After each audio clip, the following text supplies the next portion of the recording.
안녕하세요. 저는 결혼 20년 차의 여자이고 나이는 40대 중반입니다.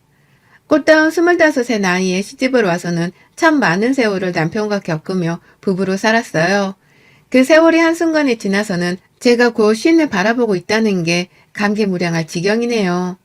그런 마음으로 40대를 맞이했고 40대가 되어서도 다가올 미래를 멀리 그려다보면서 그리 살았는데요. 최근 1년간은 제가 참 앞을 내다보고 살 여력이라는 걸 가지지 못했었습니다. 제가 지금 혈액암 투병을 하게 되면서 1년이 다 되어가도록 항암 치료를 받고 사는 중이거든요. 정확히 제 몸이 아파지기 시작한 것은 작년 말부터였습니다. 가을 단풍이 너무 예쁘게 졌길래 둘 있는 저희 딸들을 데리고서 집 앞에 개천이라도 단풍 구경을 가볼까 계획을 하고 있었는데 그때부터 슬슬 열감이 느껴지고 발진도 겪고 제 몸이 정말 이상하더라고요. 처음엔 코로나인 줄 알고서 코로나 검사도 받으러 갔었는데요. 아무 이상이 없어서 단지 관절기에 겪는 감기 몸살인 줄 알았습니다. 평범히 생각하고서 점점 약해지고 허해지는 제 몸을 거의 방치하다시피 내버려 뒀어요. 사는 게 바빠서 남편이랑은 결혼하고 단 한 번도 제대로 쉬질 않고서 맞벌이를 하며 살던 중이었거든요. 회사도 가야 하고 막 고등학교에 들어갔던 딸내미 그리고 중학생이 둘째 딸내미도 키워야 해서 제 인생은 자유시간이란 것이 거의 주어지지 않았습니다. 내 몸을 챙기며 살 여력이라는 것이 사치로 느껴지는 인생이었어요. 그러다가 열감이 느껴지니 혹여나 내가 회사에 민폐를 끼치는 직원이 되면 안 된다는 생각에 긴장을 많이 하면서 살았는데 코로나도 아니라고 하고 그럼에도 몸은 자꾸만 허해지고 걸핏하면 의식을 잃고서 쓰러질 뻔까지 하고 나니 불안한 마음에 동료 말을 듣고서는 큰 병원에 가보게 되었어요. 그리고는 혈액암 판정을 받았습니다. 갑작스럽게 시작된 암투병이었어요. 저희 친정어머니가 젊으실 적에 유방암 판정을 받고서 수술을 하신 적이 있으셨고 결국 돌아가실 때에는 대장암으로 돌아가셨거든요. 바로 옆에서 암 때문에 목숨을 잃은 친정엄마가 계셨고 그로 인해 참 힘들었던 시기도 있었는지라 저만큼은 몸 관리를 잘하자는 생각을 했었습니다. 나만큼은 오래 살아서 딸내미들 옆에 오래오래 남아있고자 했는데 정작 이런 제가 혈액암이 걸릴 줄은 까마득히 몰랐더라고요. 집안 분위기는 당연히 풍비박산 비슷하게 나버렸고요. 딸내미들은 암이라는 것이 제대로 와닿지도 않는 상황에서 엄마가 이대로 죽을 수 있다고 생각을 한 건지 그때부터 그렇게 제 옆에 붙어서는 껌딱지 마냥 살았어요. 한창 사춘기를 겪느라 엄마 말은 더럽게 안 듣던 우리 첫째 딸내미도 이러다 화만 내고 엄마를 영영 보내버릴 수도 있겠다 싶었는지 말을 참 잘 듣는 착한 딸내미가 되어줬죠. 좋은 점도 분명 많았지만 결론적으로는 제가 암투병을 해야 하는 것이었기에 힘든 점이 배로 많았습니다. 혈액암이 아프기도 너무 아파서 제대로 일을 하지 못하는 상황이 계속해서 일어났고요. 그 바람에 저희 부부는 결혼하며 20년을 쭉 맞벌이로 함께 힘내면서 벌이를 해왔었는데 제가 먼저 직장을 그만두게 되어버렸죠. 그러고서 바로 항암을 시작했고요. 참고로 제 몸 상태는 전신의 병이 퍼져버린 사기 환자였고 계속해서 소화불량이나 복통 같은 위장의 아픈 증상이 일어나는 바람에 일상생활에 많은 것이 불편하고 힘들었어요. 항암 치료를 하면 완치가 가능하다고 하지만 일부는 재발이 충분히 일어날 수 있다고 해서 치료를 받으면서도 내내 긴장을 놓치지 않고 사는 상태였습니다. 작년에 우연찮게 진단을 받은 것을 시작으로 올해가 지나서 벌써 내년을 바라보는 지금까지도 전 쭉 항암 치료를 받으며 치료에만 전념을 했어요. 참 길고도 먼 시간이었죠. 그러는 사이 저희 집 사정은 많은 것이 힘들어졌습니다. 혼자 벌어오기 시작한 남편의 월급만으로는 4인 가족을 계속 케어해 나가는 것이 힘들었어요. 제가 받은 퇴직금으로 어찌저찌 급한 데에 들어가는 돈은 해칠 수 있었지만 앞으로의 미래를 생각하면 모든 것이 암울했죠. 그러다가 지난 7월 급기야 남편까지 다니던 직장을 그만두고서 제 항암 치료를 돕겠다고 나서기 시작하며 집안은 정말 쭉 기울어지기만 했었습니다. 저를 위해서 직장도 마다하고 제 치료에 전념해 주려고 꼭 붙어있던 남편을 생각하면 고맙기도 참 고마웠어요. 하지만 그 사람의 꿈이 나 때문에 접히는 것 같고 내 아이들이 나 때문에 이런 힘든 시기를 함께 거쳐야 하는 것만 같아서 미안하고 죄스러운 마음도 정말 컸답니다. 아이들 얼굴을 볼 면목이 없을 정도였어요. 빨리 내가 완치를 해서 이 병원을 나서는 것만이 내 아이들과 남편에게 고마움을 갚을 수 있는 방법이라 생각했고 정말 열심히 치료를 받으며 지냈습니다.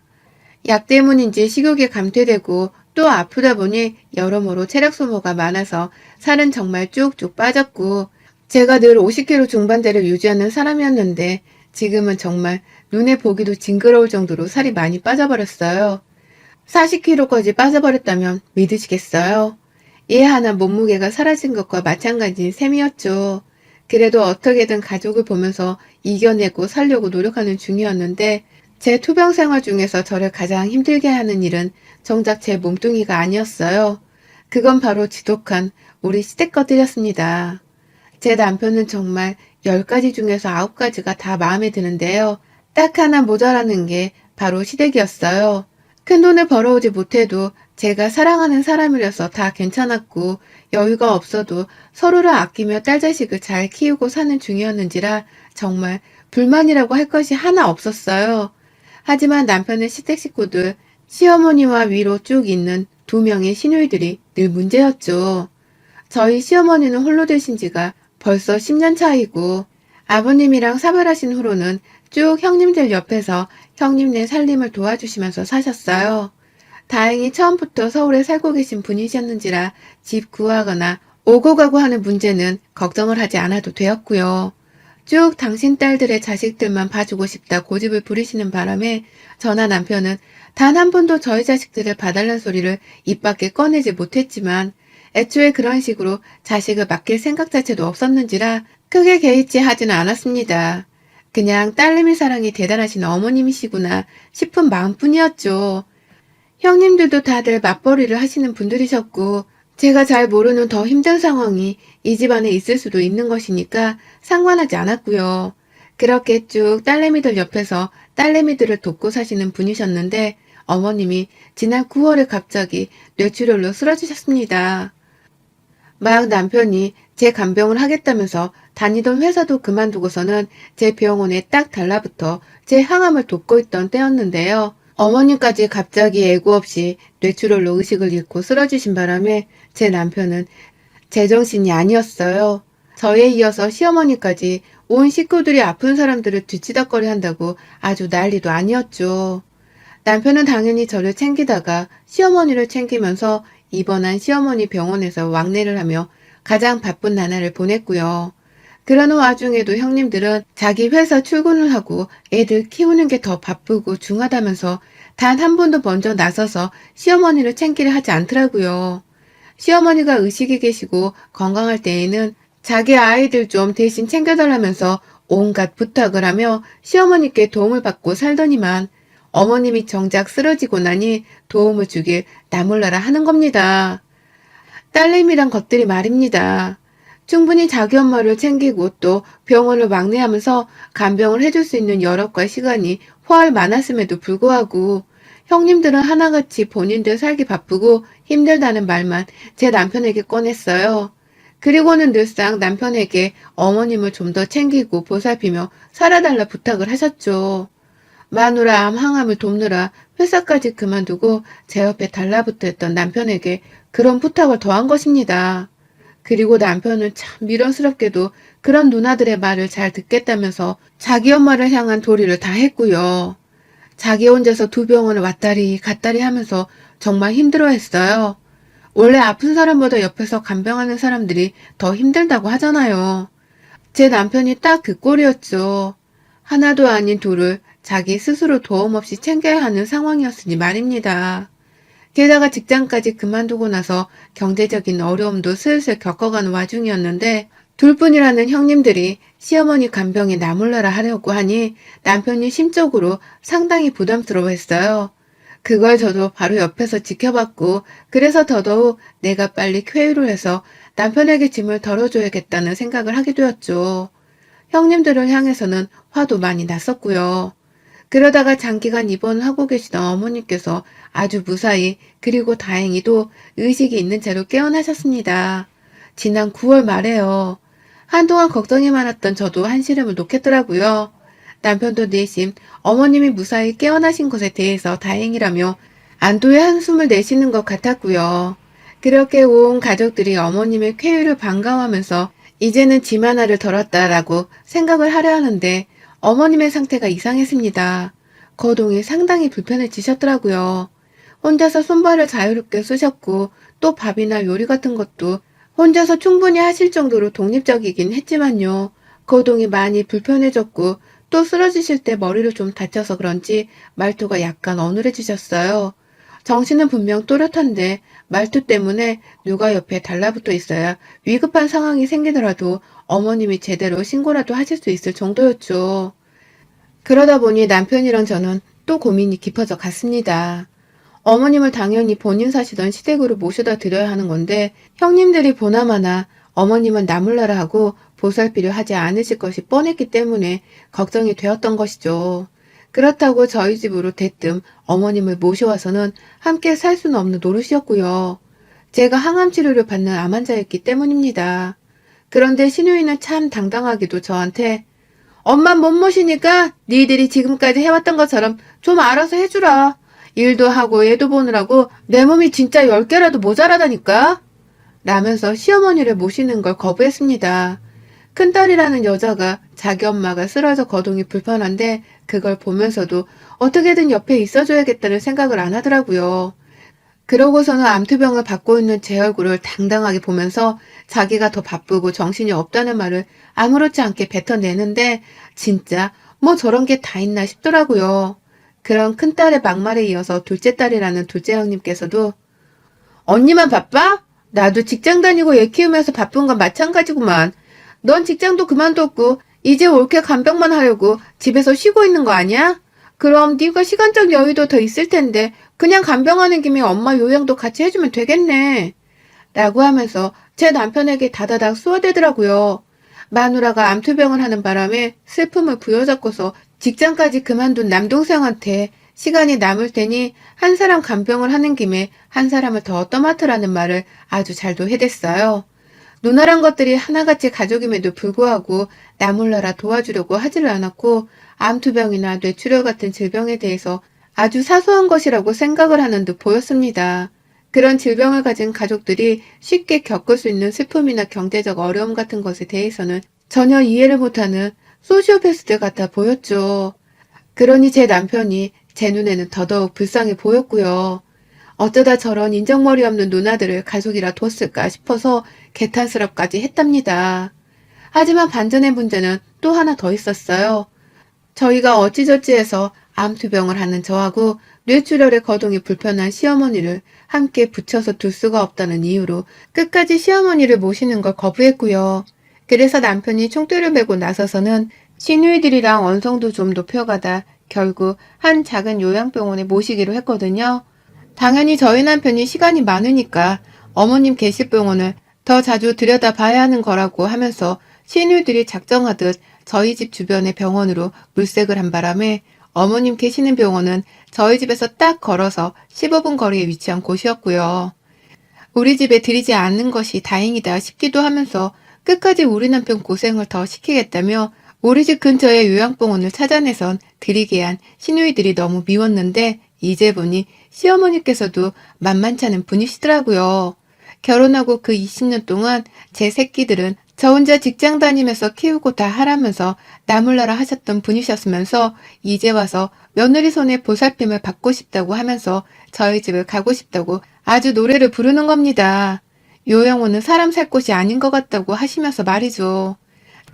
저도 암투병 중이고 몸무게가 40kg까지 빠져서는 누가 봐도 절대로 정상인 사람처럼 보이질 않는 몰골이었는데요. 어머님은 그런 저를 보면서 제 몸을 걱정해 주시기는커녕 니네 집에 들어가 살면 되는데 왜 돈을 써서는 요양병원에 데리고 온 거냐면서 오히려 원망의 말씀만 해드셨어요. 코로나 때문에 방문이 많이 힘들었는데 그걸 또 불만 삼아 언급을 하면서 너 혼자 아프면 다냐? 나도 아픈데 왜 너 혼자 아픈 척 하면서 내 아들을 혼자 차지하려고 해? 라고 하시는데 어정쩡한 말투여서 다 알아듣긴 힘들었지만 어머님은 참 잘도 화를 내셨어요. 그러고는 이런 저를 보살피는 남편을 향해서 제가 혼자 차지를 하려고 하는 거라는 말도 안 되는 억지를 부리셨죠. 시누이들에 이어서 시어머니까지 이 집안은 정말 여자들이 하나같이 미쳐버렸구나 싶어 환멸이 났습니다.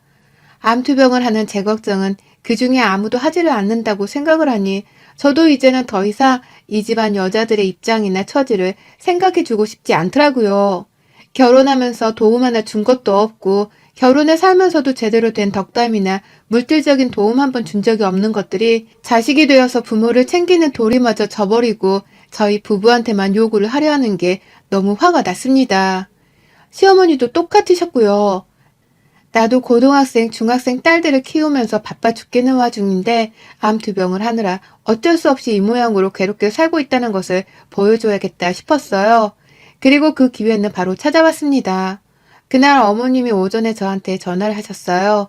요양원에 안 오냐고 대뜸 첫 마디부터 신경질을 부리시며 저와 남편을 찾길래 옆에 남편이 있음에도 불구하고 제가 어머님께 화를 좀 냈습니다.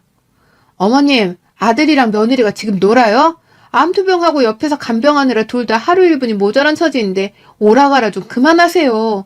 어머님 딸들은 퇴근하고 뭐 한대요? 왜 사소한 방문까지 죄다 저희한테만 뭐라 그러세요? 라고 말이죠. 그러니 남편은 제가 왜 갑자기 신경질이 부르는 건가 싶어서 어디가 아픈 건 줄 알고선 괜찮냐고 묻더라고요. 제가 보통 항암 치료 받으면서 위장이 끊어질 때 아플 때 막 소리를 지르면서 괴로워하고 아파하는 편이었는데 그것 때문에 남편이 놀란 듯 보였습니다. 하지만 이런 저희 부부의 사정은 남몰라라 하면서 시어머니가 수학이나 뭐로 말씀하시더라고요. 치사한 것들? 아들이 애미한 나 돌보는데도 저리 며느리 눈치를 봐서 쓰나? 라고 하면서 짜증 섞인 대답을 하고선 전화를 끊으셨어요. 그리고는 정확히 5분도 지나지 않아서 큰형님한테서 연락이 왔습니다. 어머님이 저하고의 대화를 다 일러다 바친 건지 형님도 첫마디부터 짜증을 확 섞어선 해대더라고요. 엄마가 남이야? 니들 집에 좀 들어가서 편히 지내고 싶다는 거 둘러둘러 왜 안 오냐는 말로 물어본 건데 그렇게까지 말을 했어야 해? 네 남편도 직장 그만뒀고 너도 이제 백수잖아. 집에서 항암 치료 받으면 병원 다니는 거면 우리보다 시간적 여유가 있잖아. 내 말이 틀려? 라고 말이죠. 아파서 치료받으려고 직장 그만두고 힘들게 사는 저희한테 괜찮은지를 물어보기는커녕 오히려 백수지 않냐며 당당하게 어머님을 돌봐줄 것을 요구하는데 와 진짜 숨이 턱 막히더라고요. 더는 형님의 목소리를 듣기도 거북스러웠습니다. 당시 시어머니 계시는 요양병원을 남편네 형제들이 3등분을 해서 나눠서 내고 있었거든요. 근데 형님이 당당하게 저희 집에 모셔가라는 식으로 말씀을 하니 그 돈마저 남편한테 내라고 하고 싶지 않더라고요. 형님, 저 암투병 중입니다. 저 암 환자예요. 완치가 안 된 암 환자예요. 형님 남동생은 지금 암 환자인 마누라 챙기겠다고 직장까지 그만두고 힘들게 살고 있어요. 그런데 그런 저희한테 뇌졸중으로 쓰러져서 도움이 필요한 시어머니까지 모시라고 말을 하고 싶으세요? 정말 몰라서 그런 부탁을 하는 거예요? 아니면 원래 배려나 생각이란 게 없는 사람인 거예요? 라고 하면서 남편의 앞에서 형님을 아주 쥐잡듯이 혼을 냈어요. 사람이면 사람 구실을 하고 살라며 인정머리 없이 굴 거면 니들끼리 어울려서 그러고 살라고 하면서 우리 집에는 피해주지 말고 사세요. 라며 언성을 완전 높여버렸습니다. 그러니 남편은 자기가 해결을 하겠다면서 제 전화기를 가져가려 하는데 전 도무지 남편을 믿을 수가 없었네요. 이 착하고 순진한 사람이 또 누나들 말에 휘둘려서는 자기 혼자 효자 노릇을 하며 희생을 할까 싶어서 말입니다. 그 희생은 결국 저와 제 아이들에게도 힘든 희생이 될 테니 그것만은 막고자 했죠. 암으로 죽을 뻔했는데 시누이들한테 화내는 것쯤은 이제 일도 아니었네요. 제가 승질을 부리니 큰형님은 말문이 막혔는지 기겁을 하셨다가 꼴에 또 지가 윗사람이라면서 절 가르치려 들더라고요. 그러다 급기야 저를 향해서 네가 그러니까 암에 걸렸지 라고 하면서 해서 안 될 말을 꺼냈어요. 감히 암 환자한테 그딴 몰상식한 말을 꺼내면서 저를 이겨먹겠다고 한 겁니다. 그러니 저도 인정사정 더 봐줄 것이 없었습니다. 그래? 내가 이렇게 살아서 암에 걸린 거야? 그럼 너는 암 선고를 받기도 전에 뒤져버리겠네? 인생을 그따위로 사는데 하늘에서 너 같은 애한테 항암 치료를 할 수 있는 기회나 주겠어? 친정엄마한테 도움받을 건 다 받고 산 주제에 이제 와서 아픈 엄마한테 신경조차 안 쓰고 살려고 하는 네가 그러고도 맏딸이니? 네가 그러고도 딸이긴 해? 나 죽으면 니네 엄마 오던지 말던지 하라고 해. 나 죽기 전에는 눈에 흙 들어가도 당신 엄마는 내 집에 못 들어와. 당신도 마찬가지고. 라면서 전화를 끊어버렸어요.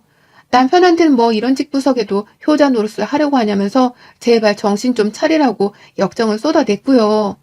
내가 죽기 전에 이런 꼴을 봐야 하는 거냐면서 나 이러고 죽으면 분에 터져서 관자간에 제대로 드러눕지도 못한다 하며 남편에게 억울해 죽겠다고 울부짖어 버리니 남편도 아차 싶었나 보더군요.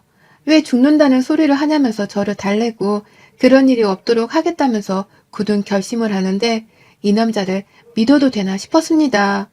그러는 사이 저는 시어머니께 도로 전화를 드려서는 거기서 평생 며느리 방문 한 번을 더 못 받아보시고 사세요. 아프신 분이 며느리 괴롭힐 여력은 있나 본데 살만 하신 것 같네요. 그럼 쭉 더 살아보시던가요. 라고 하면서 그 속을 더 뒤집어 놨습니다. 같이 아픈 사람이니까 이렇게까지 하려고는 안 했는데 아무도 저를 암환자라고 배려해주지도 않고 이해해주려 하지도 않는 꼴을 보니 저 혼자서 시댁 식구들을 배려해줘가면서 살 필요가 없겠다 싶었죠. 그래서 할 말 못할 말을 다 끄집어 내가면서 제가 죽어도 억울해서 눈이 떠지는 일이 없도록 속 시원하게 말을 꺼냈습니다. 그러니 시어머니는 제 말에 제대로 대답도 못 해본 채로 전화 끊김을 당하셨고 시누이는 시누이대로 저한테 욕만 처먹고서 전화며 문자를 씹혔어요. 저는 제 항암 치료에만 힘쓰고 싶으니 제발 니들 식구들 목소리를 더 듣지 않게 해달라며 남편에게 애원을 했고요. 전 몰랐는데 그날 후 남편은 시누이들한테 반항을 하겠다고 급기야 시어머니의 요양병원 입원에 들어가는 비용을 일절 지불하지 않겠다고 선언을 했다더군요. 니들끼리 직장 다니는 중이니까 돈 벌어 잘 모셔보라고. 나는 직장도 그만둔 마당에 마누라 항암이나 잘 돕겠다고 하면서 그 말을 그대로 남기고는 시누이들한테서 잠수를 타버렸다는 겁니다. 그러고는 아예 누나들이나 엄마가 없는 듯 사는 것이 저나 저희 가족에게 좋을 것 같다면서 새 집을 알아보자고 이사 나갈 준비를 하는 거예요. 둘 다 직장을 그만둔 마당에 저희가 더 이상 서울 한복판에 살 이유가 병원 가는 것 말고는 없었고요. 그래서 결국 저는 남편의 말에 격하게 동의를 하고 환영을 했답니다. 아이들도 부모의 말에 잘 따라줬고 이대로 저희는 서울집 팔고서 지방 조용한 곳에 요양을 하며 살려고 해요. 집 팔고 난 돈으로 나중에 큰애랑 둘째 대학 학비로 써도 되겠다 싶고 말이죠. 그러면 서울에 있는 시모도 결국은 서울에 살고 있는 시누이들이 지들끼리 합심해서 돌봐줘야 할 테고 여러모로 저희 부부에게 좋은 점이 많은 선택이더라고요. 시누이들과 시모 때문에 엄격결에 서울살이를 도망치는 게 아닌가 싶기도 했지만 이렇게라도 떨어져 살아야 우리 정신건강에는 두고두고 좋을 것이라는 판단에서 내린 결정이었습니다. 그리고 그 결정을 이행하기 위해서 준비해 나가는 지금이 저희 가족들에겐 그 어느 때보다도 돈독스럽고 또 평화롭네요. 시누이네랑 시어머니는 어찌해야 할지 몰라 지금 아주 난리가 났겠지만 말입니다. 사과 전화라도 하면 시골집에 놀러는 오라고 해주려고요. 단 이것들이 사과 한마디 없이 입 싹 닫고서 나 몰라라 하면 저희도 정말 이대로 가족이고 뭐고 다 모르는 사람 취급을 하면서 우리나 잘 먹고 잘 살 생각만 하려 합니다. 저 진짜 얼른 완쾌해서 애들이랑 남편이랑 우리끼리 보란듯이 잘 살아볼래요. 여러분의 생각은 댓글로 남겨주세요. 오늘도 시청해주셔서 정말 감사합니다.